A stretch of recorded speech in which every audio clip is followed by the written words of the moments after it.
Hello, and welcome to part 2 of the Trusted Voices podcast. I'm Erin Hennessy, alongside Teresa Valerio Parrot. After each episode, we take some time together to digest our conversation with our most recent guest and to come back and share what we've learned, what we'd like to learn more about, and resources we've found helpful in thinking about these topics. If you haven't had a chance to listen to our conversation yet, I encourage you to scroll back in your feed and hit play. In part 1 of this episode, we talked with Amy Perko of the Knight Commission about a wide array of topics related to intercollegiate athletics. Erin, it's been a couple of days. What stuck out to you the most in this conversation? I keep coming back to what I think was a really innovative program that Amy mentioned, put together by United Soccer, I believe, that provides, I think she said it was 60 hours of curriculum that ends in a credential certifying an individual to be a college level coach. And I thought that was fascinating. And I first of all thought about how that could be expanded to other programs across intercollegiate athletics. But then I really started to think about what kind of curriculum we would put together for presidents and boards of trustees. For a completely different project, I was looking back at the 2017 version of ACE's American College President Survey and looking at the areas that surveyed presidents indicated they were least prepared to deal with when they came into the role of president, and athletics is at the top of that list. You know, I know a lot of presidential development programs include a conversation about athletics and compliance and things like that, but I just keep coming back to the thought of what would a curriculum for presidents and boards look like to get them ready to provide leadership and oversight of collegiate athletic programs. Well, it's funny you should ask that. You literally don't even know what I'm about to say. You just described my dissertation. So the final takeaway, because I just finished the final draft of Chapter 5, which is your recommendations, was to create a leadership framework for the governance of intercollegiate athletics. And you're spot on with some of what I pull into this. And the way that I framed that was to provide guiding questions and conversation starters. And one of the findings from my research was that boards and presidents admitted they didn't know what these jobs entailed when they took it on. And some of them still are unclear on what that looks like. Not my presidents. They both are stellar presidents in this area for my dissertation. But the boards said, you know, we know most of what we're supposed to be doing, but is there anything else we're supposed to be doing? And I think that's a really scary place for boards to be right now in the United States. Interestingly, going back to the ACE president survey that you're talking about, there is this question that was asked about what keeps you up at night? What are you most worried about? And athletics was at the top of that list. And at the same time, we see there are a couple of topics that rise to the top of the list of what cause involuntary presidential transitions, or as we like to call them, firings. And both governance and intercollegiate athletics are at the top of that list. Interestingly, AGB has its survey of board members as well, and they do ask board members about what it is that they're concerned about that they may face in the future, but athletics isn't listed as one of the options as a response. So there is this interesting spot where we are asking, what are you worried about? But we're not connecting all of the dots about where it is that presidents and boards have vulnerability when it comes to the governance of intercollegiate athletics.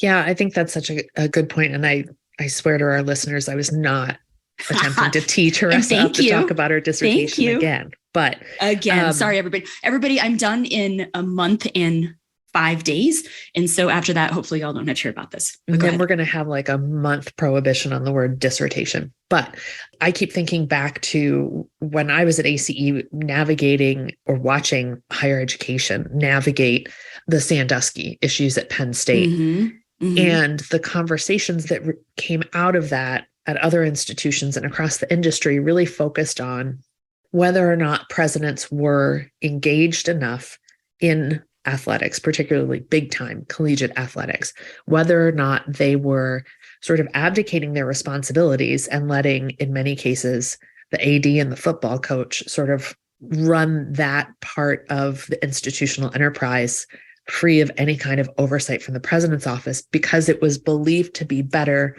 to sort of have plausible deniability that, you know, gosh, if there's an issue, well, I had no idea because that happens over there. And I'm hopeful that Penn State and some of the other large athletic scandals that we've seen in recent years are really putting a stop to that kind of approach to managing the athletics enterprise, and really encouraging presidents and boards to ask the hard questions, to raise the big issues. But if we aren't sufficiently training them to do that, can we expect that they do that?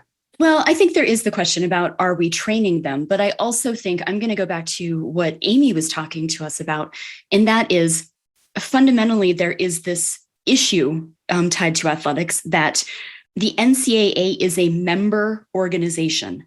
And so some of why change doesn't happen is because I do think that presidents think that they might be safer if they aren't defining these areas, if they aren't clarifying some of these places where we need clarification, because they think it's going to protect them more. And as you and I both know, it actually adds to the vulnerabilities. So if they think not addressing it is a safer way to go, I would strongly encourage them to rethink that position.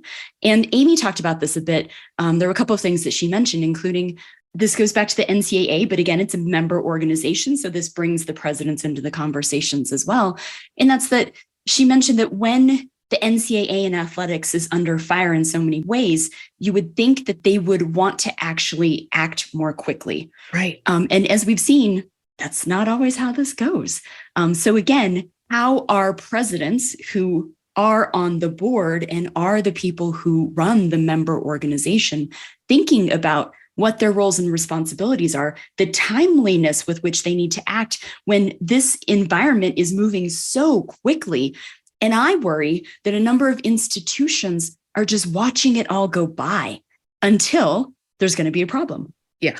Yeah. It kind of blew my mind when Amy said, I think we were talking about NIL, and she said, well, the NCAA is just openly not enforcing their rules around the NCAA has failed to enforce its own rules. And we see that if you watch the collective conversations right now, some of these collectives are forming as nonprofits. Some of them are very clear they don't hit the threshold for being a nonprofit. Some of them are flagrantly looking at the rules and saying, we're going to go exactly to where we've been told not to go. And because the NCAA conducts its investigations privately, nobody knows if they actually are looking into these situations or if the NCAA is failing to enforce its own rules. That veil of secrecy, which I think is meant not to throw others under the bus and to allow you to be innocent until proven guilty, in this case is allowing others to follow the lead of those who are raising millions of dollars. Well, and it comes back to me over and over again that, to your point, nothing's going to change until there's some kind of scandal or major blow up. And we so often forget, and it's so easy when you're watching ESPN or sitting in front of the, loudmouth guy at a college basketball game. These are students. And what the NCAA is doing by not enforcing its own rules is making students vulnerable. And you and I have been around long enough to know that there will be some big newspaper story, some big expose somewhere about how a student was harmed in some way. And the NCAA could have prevented it by enforcing their rules. And golly gee, we had no idea if we had only known, and et cetera, et cetera. So remembering that it is students at the center of all this, and that it is students who are impacted positively or negatively by the choices and the decisions that the NCAA and its board makes.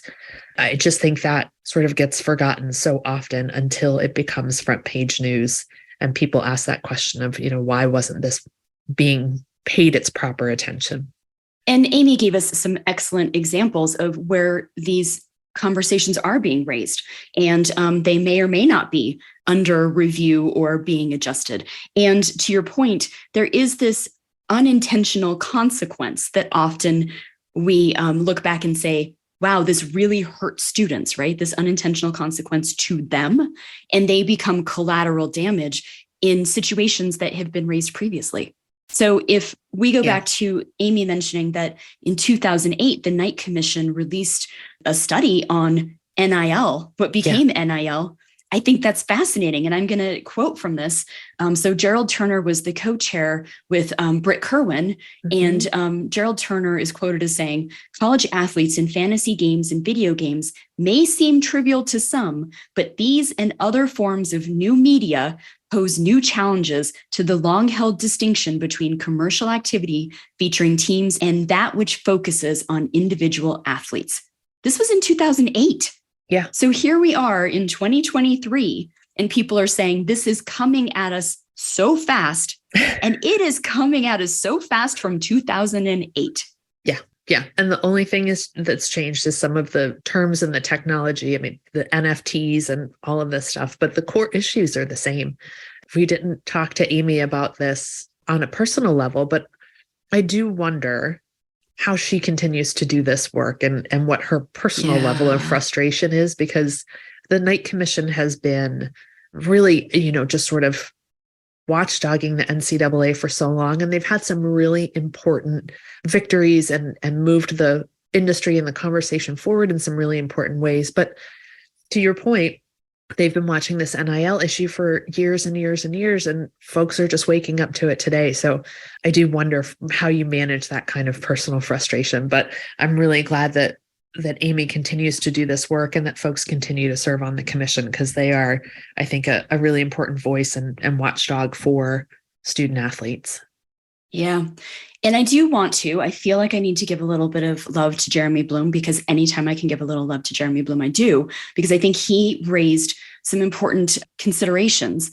And he's the former University of Colorado football player who in 2004, he wanted to receive an injunction that would allow him to get endorsements for his Olympic ski career. I just want to point this out. This gentleman played a Division I football at an institution and also was an Olympic skier. And the way that Olympic skiing works is that you have to have sponsors for your equipment, for your travel, for your coaches, for your all of the things. And he wasn't allowed to get endorsements from the ski industry to support his Olympic endeavors, because that was seen as risking his eligibility to play college football. I just want to raise that's who Jeremy Bloom was. And that was in 2004.